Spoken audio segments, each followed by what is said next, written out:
So our fourth and final technology is something called Google Sites, and I know that Grow Our Own and WEA both have their own websites, but this is actually a really good way of creating a website for your organisation without having to have the background in this amazing web design software that's out there. I mean, you know, people make careers out of it, whereas Google Sites sort of opens it more up to those of us that perhaps don't want to have to know all the intricacies of web design, but would like to still be able to build a website or build something that they could go and use in that respect. I don't know if anybody's tried out Google Sites or has used Google Sites.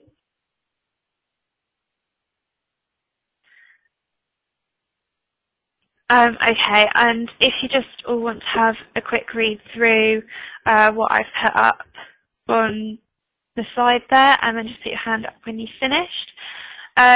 I think one of the big benefits of this is that it's a hosted website, so you've not got to worry about any of those things.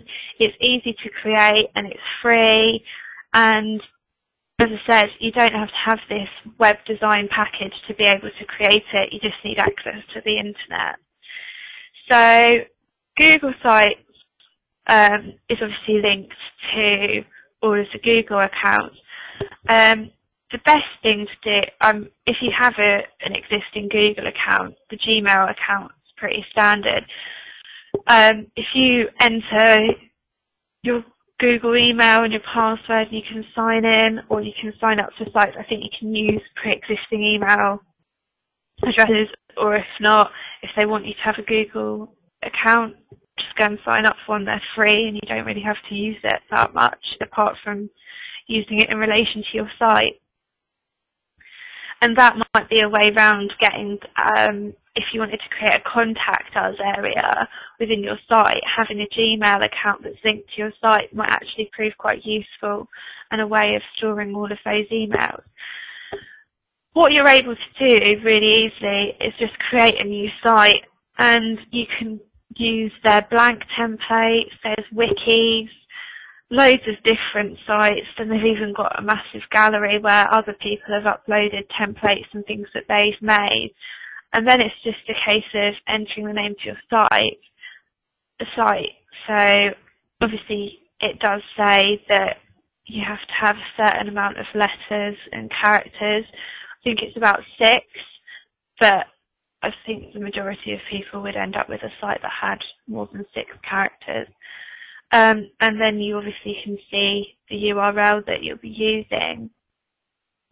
Then what you're able to do is choose themes, and then you have lots of different colours. I went for a nice red and white that fits in with the Berkshire Digital Learning Champions logo, but obviously there are a lot up there. And then what you actually have the ability to do is use this More Options tool, where you're able to enter a short site description, and then you have 2 choices. You can share the site with everyone in the world, or you can share it with only people that you can specify. Now, what I definitely say is that if you were going to try and build a site for whatever purpose, whilst you're developing it, I definitely click the only people I specify. As it says up here, you can always adjust the options at a later point through the Manage Site action, which I'll show you in a minute.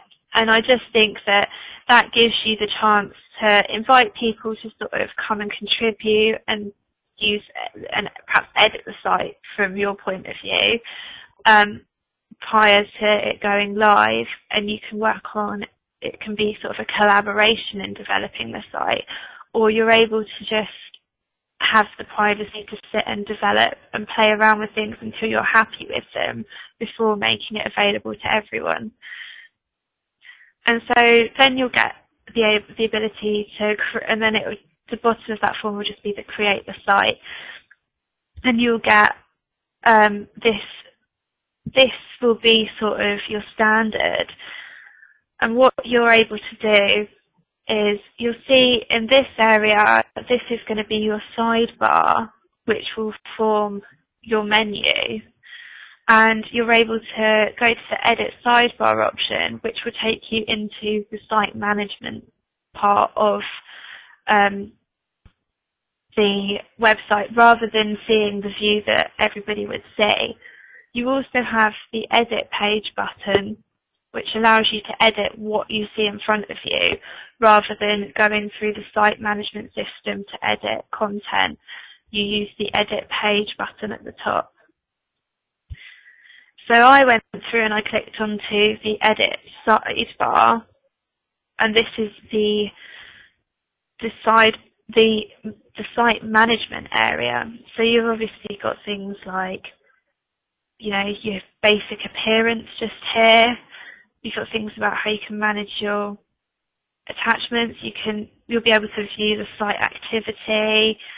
Lots of different things in there. And whenever you're done, you can just click the Save Changes, and then always just, once you click the Return to Site button, you're back onto the view that we were just a moment ago. And this obviously shows you how to quite easily share the site with people, and the sharing action allows you to invite people to come in and edit the site. Now, they've obviously got the choice between doing it as owners, as collaborators, as viewers. If you wanted to work collaboratively to develop it, you're definitely looking at the as collaborators. As owners is going to give them even stronger rights, and as viewers, they're going to not be able to edit. It might just be that you want somebody to have a quick click through and see how easy it is to use, that doesn't have the same site knowledge as maybe you or anybody else that's been developing the site does.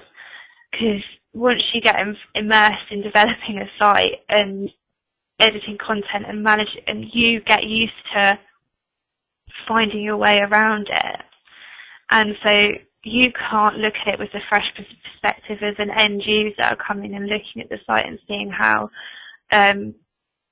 accessible it is. So it's actually quite useful to have them available to just view the site and just have a look around. So you've obviously, here again, this is where you alter your public viewing of the site. So it's whether it's available to everybody in the world or just to people that you've chosen to make it available to. And then once again, there's always the Save Changes button at the bottom.